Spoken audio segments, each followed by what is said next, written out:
മക്കളെ ഇന്ന് നമ്മൾ വളരെ വേഗത്തിൽ നോക്കുന്ന ചാപ്റ്റർ നിങ്ങൾക്ക് പഠിക്കാനുള്ള കെമിക്കൽ കൈനറ്റിക്സ് അഥവാ രാസഗതികം. എന്തൊക്കെയാണ് ഈ ചാപ്റ്ററിൽ പഠിക്കാനുള്ളത്? വളരെ വേഗത്തിൽ എളുപ്പത്തിൽ നിങ്ങൾക്ക് പറഞ്ഞുതരാം. ഈ സ്ലൈഡിൽ 4 റിയാക്ഷൻസ് കണ്ടോ മക്കളെ? ഒന്നാമത്തെ അതിൽ ഹീറ്റിംഗ് ഷുഗർ ഹീറ്റ് ചെയ്യുമ്പോൾ എന്ത് സംഭവിക്കും? ജസ്റ്റ് ഒന്ന് ലോജിക്കലി ആലോചിക്കാൻ വേണ്ടി മാത്രം. രണ്ടാമത്തത് സോഡിയം കാർബണേറ്റ് എന്ന് പറയുന്നയാളെ നിങ്ങൾ ഡൈല്യൂട്ട് ഹൈഡ്രോക്ലോറിക് ആസിഡിൽ ചേർക്കുമ്പോൾ എന്ത് സംഭവിക്കും? മൂന്നാമത്തത് പൊട്ടാഷ്യം അയഡൈഡും ലെഡ് അസറ്റേറ്റും തമ്മിൽ റിയാക്ട് ചെയ്യുമ്പോൾ എന്ത് സംഭവിക്കും? നാലാമത്തത് അയൺ സൾഫൈഡും ഹൈഡ്രോക്ലോറിക് ആസിഡും തമ്മിൽ ചേരുമ്പോൾ എന്ത് സംഭവിക്കും? അപ്പോൾ എന്ത് സംഭവിക്കും എന്നുള്ളത് നമുക്ക് റിയാക്ഷൻ കാണുമ്പോൾ എങ്ങനെയാണ് മനസ്സിലാവുക എന്നത് മാത്രമാണ് ഇതിൽ പറയുന്നത്. Very simple.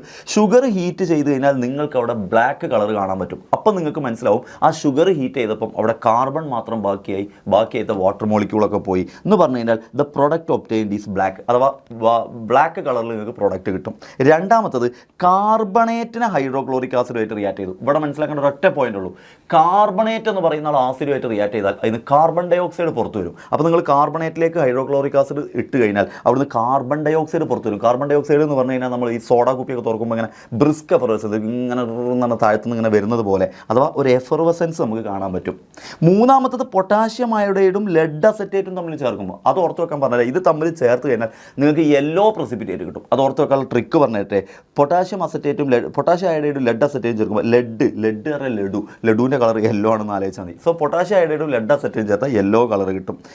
അയൺ സൾഫൈഡ് ഓർത്ത് വെച്ചോ. ഈ അയൺ സൾഫൈഡിന് ഒരു ചീന മുട്ടയുടെ സ്മെല്ലാണ്, റോട്ടൺ എഗ്ഗിൻ്റെ സ്മെല്ലാണ്. സോ ഹൈഡ്രോക്ലോറിക് ആസിഡും അയൺ സൾഫൈഡും കൂടെ ചേർന്ന് റിയാക്ഷൻ നടക്കുമ്പോൾ അവിടെ റോട്ടൺ എഗ്ഗിൻ്റെ സ്മെല്ല് വരും. സോ ഈ 4 റിയാക്ഷനിലൂടെ മനസ്സിലാക്കിയത് എന്താ?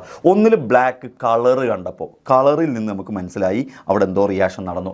രണ്ടാമത്തേൽ ബ്രിസ്ക് എഫർവസൻസ്, കളറല്ല, അവിടെ ഇങ്ങനെ നമ്മൾ കണ്ണുകൊണ്ട് ഇങ്ങനെ കുമിളകൾ മുകളിലേക്ക് വരുന്നത്. അപ്പോൾ നമുക്ക് മനസ്സിലായി അവിടെ കാർബൺ ഡൈ ഓക്സൈഡ് ഉണ്ടായി, അഥവാ കാർബണേറ്റിൽ നിന്ന് കാർബൺ ഡൈ ഓക്സൈഡ് ഉണ്ടായി.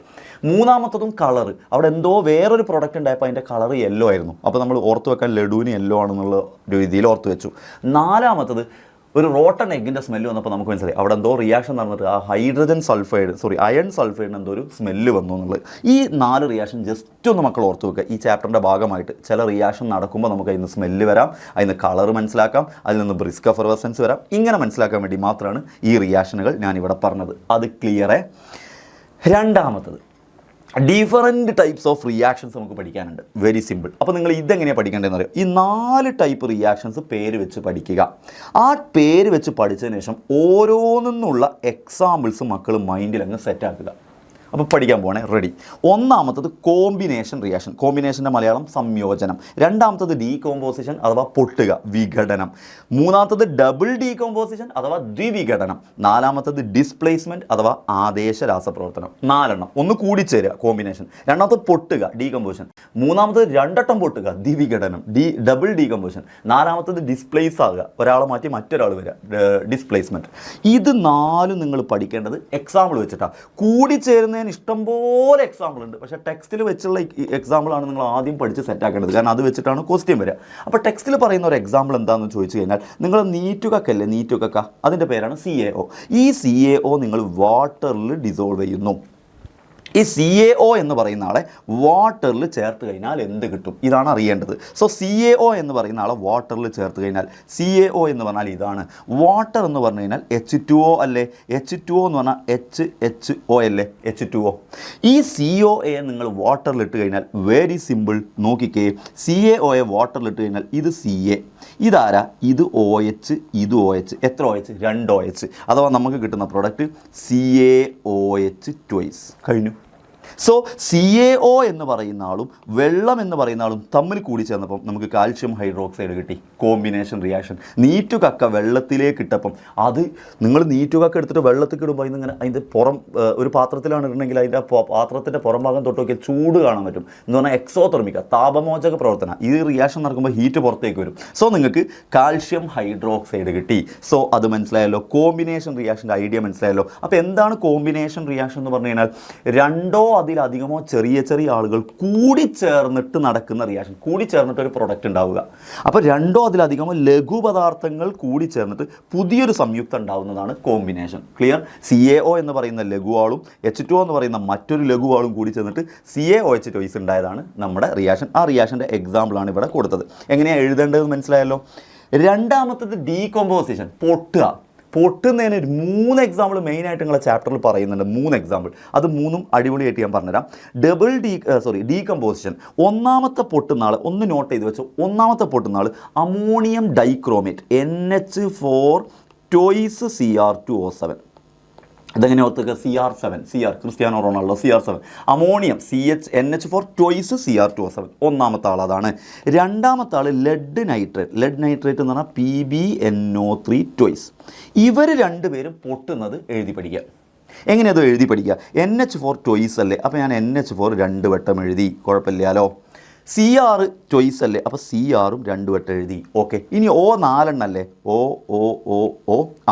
3 എഴുതി. വെറുതെ എഴുതാൻ വേണ്ടിയുള്ള ഐഡിയ മാത്രമാണ് ഞാൻ തരുന്നത്. സോ ഈ സെൻറ്ററിലുള്ള ആളുകളെ ഇങ്ങനെ ഒന്നിച്ചേ. ഇതാരാണ് ആൾ? Cr2O3. അപ്പോൾ നമുക്ക് ഫസ്റ്റ് പ്രോഡക്റ്റ് കിട്ടിയത് എന്താ? NH4 ടോയ്സ് Cr2O7 ബ്രേക്ക് ചെയ്ത് കഴിഞ്ഞാൽ നമുക്ക് കിട്ടുന്നത് ഒന്ന് Cr2O3. അടിപൊളി.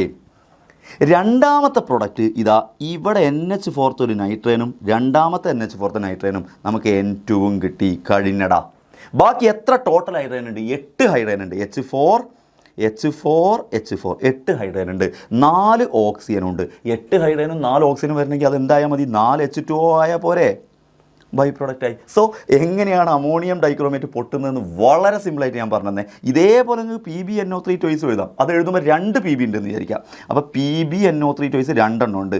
സോ ഒരു PB നിന്ന് 2 NO3 toys, PbNO3 toys, PbNO3 toys. 2 എണ്ണം പൊട്ടുന്നതാണ് കാണിക്കുന്നത്. അപ്പോൾ അടുത്ത PbNO3 ഇതേപോലെ എഴുതുന്നു. NO3. ഓക്കെ. ഇനി എന്താ? വളരെ സിമ്പിൾ ആൻഡ് ഹമ്പിൾ നോക്കടാ. വളരെ സിമ്പിൾ ആൻഡ് ഹമ്പിൾ. ദാ NO2 എല്ലായിടത്തുനിന്നും NO2 ഉണ്ടാവട്ടെ. സോ എല്ലായിടത്തുനിന്നും NO2 ഉണ്ടാവട്ടെ. സോ നമുക്ക് ഒരു പ്രോഡക്റ്റ് കിട്ടുന്നത് PbNO3 ടോയ്സ് പൊട്ടിക്കഴിഞ്ഞാൽ നമുക്ക് കിട്ടുന്ന ഒരു പ്രോഡക്റ്റ് എന്ന് പറയുന്നത് എന്താണ് മക്കളെ? PbNO3 ടോയ്സ് പൊട്ടിക്കഴിഞ്ഞാൽ നമുക്ക് കിട്ടുന്ന ഒരു പ്രോഡക്റ്റ് 4 NO2 ആണ്. കണ്ടോ? 4 NO2 കിട്ടി. സെറ്റല്ലേ? 4 NO2 കിട്ടി. രണ്ടാമത്തെ പ്രോഡക്റ്റ് എന്ന് പറയുന്നത് ഇവിടെ ഒരു PB ഇല്ലേ, 2 PBൻ്റെ കൂടെ ഓരോ ഓക്സിജൻ. അപ്പോൾ ഒരു PBൻ്റെ കൂടെ ഒരു ഓക്സിജൻ, അപ്പോൾ ഇവിടെ ഒരു ഓക്സിജൻ ബാക്കിയുണ്ട്. ഓക്കെ. അടുത്ത PBൻ്റെ കൂടെ ഒരു ഓക്സിജൻ, അവിടെ ഒരു ഓക്സിജൻ ബാക്കിയുണ്ട്. ഓക്കെ. അങ്ങനെ 2 PBൻ്റെ കൂടെ ഓരോ ഓക്സിജൻ കയറി. So 2 PBO. ഇനി ആരാ ബാക്കി നോക്കിക്കേ? വെരി സിമ്പിളായിട്ട് നോക്കിക്കേ. ബാക്കി ഇനി ഇവിടെ NO3 ഇവിടെ ഒരു ഓക്സിജനും ബാക്കിയുണ്ട്. ഇവിടെ ഒരു ഓക്സിജനും ബാക്കിയുണ്ട്. Oxygen O2. Simple and humble. So 2 PbNO3 ടോയ്സ് ബ്രേക്ക് ചെയ്ത് കഴിഞ്ഞാൽ 2 PbO കിട്ടും, 4 NO2 കിട്ടും, ഒരു ഓക്സിജൻ കിട്ടും. അപ്പോൾ ഈ ബ്രേക്കിംഗ് കൊണ്ട് പഠിച്ചുകൊണ്ടു. മൂന്നാമത്തത് പറയുന്നത് മക്കളെ, കാൽഷ്യം കാർബണേറ്റ് ബ്രേക്ക് ചെയ്താൽ, അതായത് സാധാരണ പറയുന്നതാണ്, CaCO3 ബ്രേക്ക് ചെയ്താൽ CaOയും CO2ഉം കിട്ടും. അപ്പോൾ അതാണ് ഡീകോമ്പോസിഷൻ റിയാക്ഷൻ. സെറ്റാണ്. ഡീകോമ്പോസിഷൻ റിയാക്ഷൻ സെറ്റാണ് മക്കളെ. എന്താണ് ഡീകോമ്പോസിഷൻ റിയാക്ഷൻ എന്ന് പറഞ്ഞാൽ? ഒരു പ്രൊഡക്റ്റ് ഒരാൾ ബ്രേക്ക് ചെയ്തിട്ട് 2ഓ അതിലധികമോ സബ്സ്റ്റൻസ് കിട്ടുക. ഒരാൾ ബ്രേക്ക് ചെയ്തിട്ട് 2ഓ അതിലധികമോ സബ്സ്റ്റൻസ് കിട്ടുന്നതിനെ വിളിക്കുന്ന പേരാണ് ഡീകോമ്പോസിഷൻ റിയാക്ഷൻ. ക്ലിയർ? നെക്സ്റ്റ് നമുക്ക് പറയാനുള്ളത് ഡബിൾ ഡീകോമ്പോസിഷൻ റിയാക്ഷൻ. എന്ന് പറഞ്ഞാൽ 2 പേര് ചേർന്ന് തമ്മിൽ റിയാക്ട് ചെയ്യുന്നു, 2 പേരും പൊട്ടുന്നു. Very simple.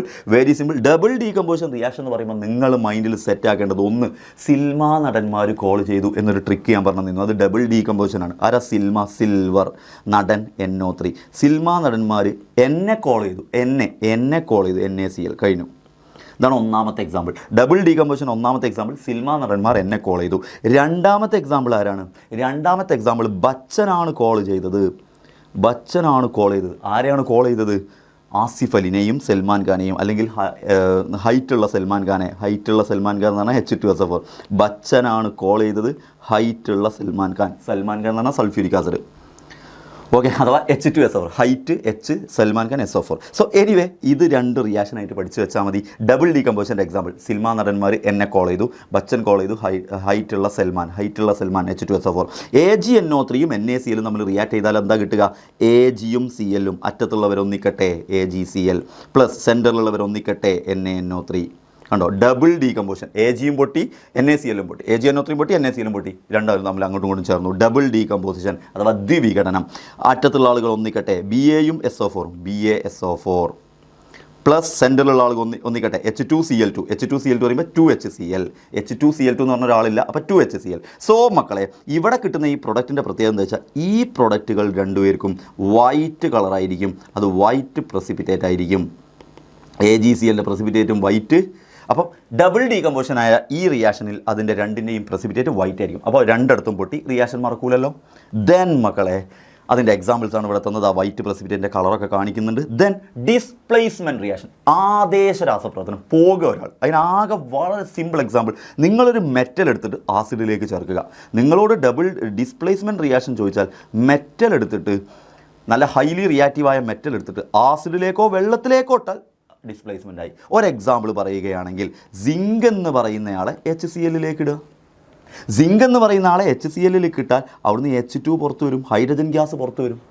അപ്പോൾ H2 ആണ് പുറത്ത് വന്നത്. അപ്പോൾ H2 പുറത്ത് വന്നുകൊണ്ട് ഇവിടെ 2 HCl എന്ന് എഴുതണം. അപ്പോൾ 2 HCl 2 Cl ഉണ്ടായതുകൊണ്ട് നമുക്ക് കിട്ടുന്ന പ്രോഡക്റ്റ് ZnCl2. സോ ഒരു മെറ്റലിനെ എടുത്തിട്ട് നിങ്ങൾ ആസിഡിലേക്ക് ഇട്ടാൽ അവിടുന്ന് ഒരു പുക പോകും. ആ പോകുന്ന പുക ഹൈഡ്രജൻ ആയിരിക്കും. അപ്പോൾ എന്താ അവിടെ സംഭവിച്ചത് വളരെ സിമ്പിൾ. HClലുള്ള ഹൈഡ്രജനെ ഡിസ്പ്ലേസ് ചെയ്തിട്ട് സിങ്ക് കയറി.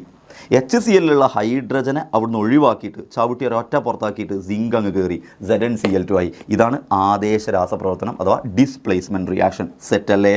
അതും ക്ലിയർ അല്ലേ? യെസ്. ഇനി അപ്പോൾ ഇത്രയും റിയാക്ഷനും അതിൻ്റെ എക്സാമ്പിളും പഠിച്ചു. സെറ്റ്.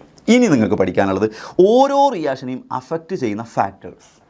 ഒരു കെമിക്കൽ റിയാക്ഷനെ അഫക്റ്റ് ചെയ്യുന്ന ഫാക്ടേഴ്സ് 5 മെയിനായിട്ട് നിങ്ങൾക്ക് പഠിക്കാനുള്ളത്. ഒന്ന്, റിയാക്റ്റൻറ്റിൻ്റെ നേച്ചർ, റിയാക്റ്റൻറ്റിൻ്റെ സ്വഭാവത്തിനനുസരിച്ച് റിയാക്ഷൻ്റെ റേറ്റ് മാറും.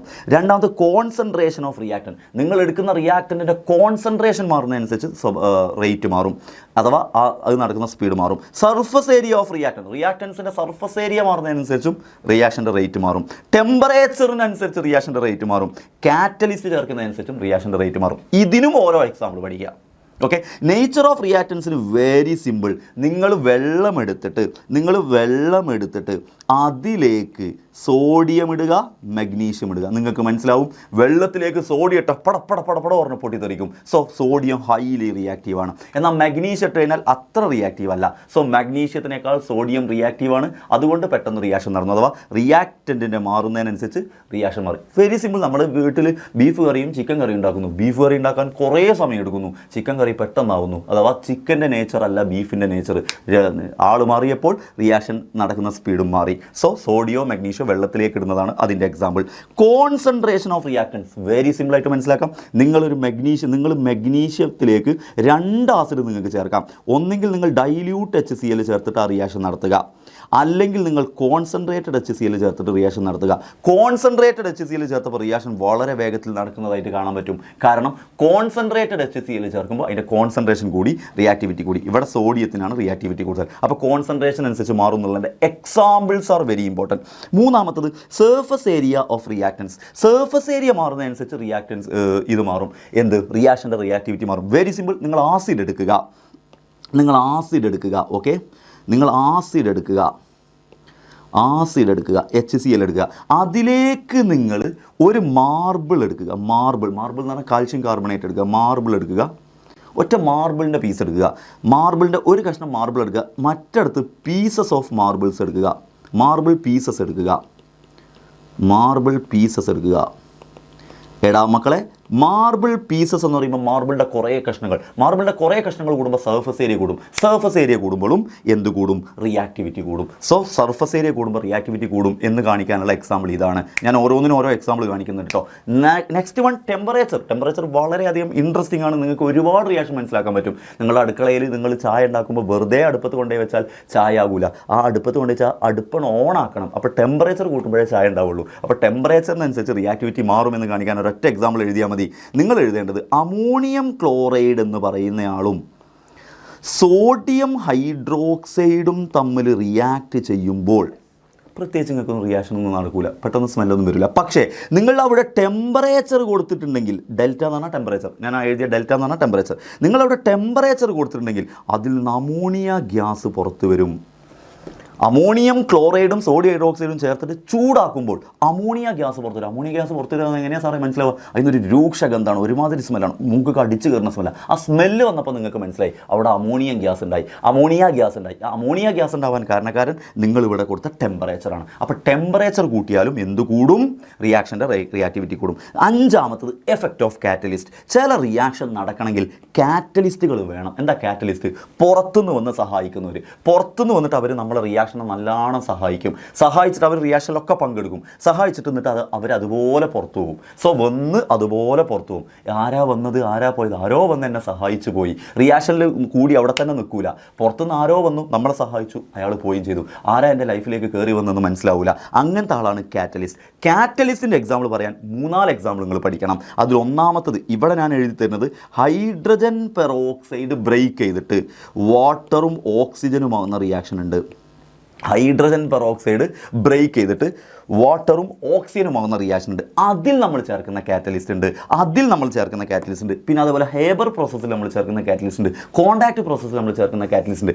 ഇത്തരം കാറ്റലിസ്റ്റുകളാണ് നമുക്ക് പഠിക്കാനുള്ളത്. ഓരോന്ന് ഞാൻ എക്സാമ്പിൾ പറഞ്ഞുതരാം. സോ നേച്ചർ ഓഫ് റിയാക്റ്റൻ്റ് ഞാൻ പറഞ്ഞു തന്നു, കോൺസെൻട്രേഷൻ ഓഫ് റിയാക്റ്റൻസ് ഞാൻ പറഞ്ഞു തന്നു, അതെല്ലാം ഞാൻ പറഞ്ഞു. യെസ്, കോൺസെൻട്രേഷനുമായിട്ട് ബന്ധപ്പെട്ട് ഒരു ചെറിയ കാര്യം പറയാനുള്ളത്. കോൺസെൻട്രേഷൻ കൂട്ടുമ്പോൾ എന്താ സംഭവിക്കുന്നതെന്ന് അറിയാം? നിങ്ങൾ കോൺസെൻട്രേഷൻ കൂട്ടുമ്പോൾ നിങ്ങൾ reaction dilute HCl concentrated HCl എടുത്തല്ലോ. അപ്പോൾ കോൺസെൻട്രേഷൻ കൂടുമ്പോൾ അവിടെ സംഭവിക്കുന്നത് കണികകളുടെ എണ്ണം കൂടും, മോളിക്യൂൾസിൻ്റെ എണ്ണം കൂടും. എണ്ണം കൂടുമ്പോൾ കൂട്ടിമുട്ടലുകളുടെ എണ്ണം കൂടും. ആളുകളുടെ എണ്ണം കൂടുമ്പോൾ കൂട്ടിമുട്ടലുകളുടെ എണ്ണം കൂടും. കൂട്ടിമുട്ടലുകളുടെ എണ്ണം കൂടുമ്പോൾ റിയാക്ഷൻ്റെ വേഗതയും കൂടും. ആകെ 4 ആളെ ഉള്ളെങ്കിൽ 4 ആളെ കൂട്ടിമുട്ടുള്ളൂ. 1000 ആളുണ്ടെങ്കിൽ 1000 ആളുകൾ തമ്മിൽ കൂട്ടിമുട്ടിയിട്ട് റിയാക്ഷൻ്റെ അളവ് കൂടും. സോ കോൺസെൻട്രേഷൻ കൂടുമ്പോൾ ആളുകളുടെ എണ്ണം കൂടും. ആളുകളുടെ എണ്ണം കൂടുമ്പോൾ കൂട്ടിമുട്ടലുകൾ കൂടും. കൂട്ടിമുട്ടൽ കൂടുമ്പോൾ രാസപ്രവർത്തനത്തിൻ്റെ വേഗതയും കൂടും. മനസ്സിലായ മക്കളെ? Then surface area of reactance, പൊടിച്ചത്, അത് നമ്മൾ പറഞ്ഞു.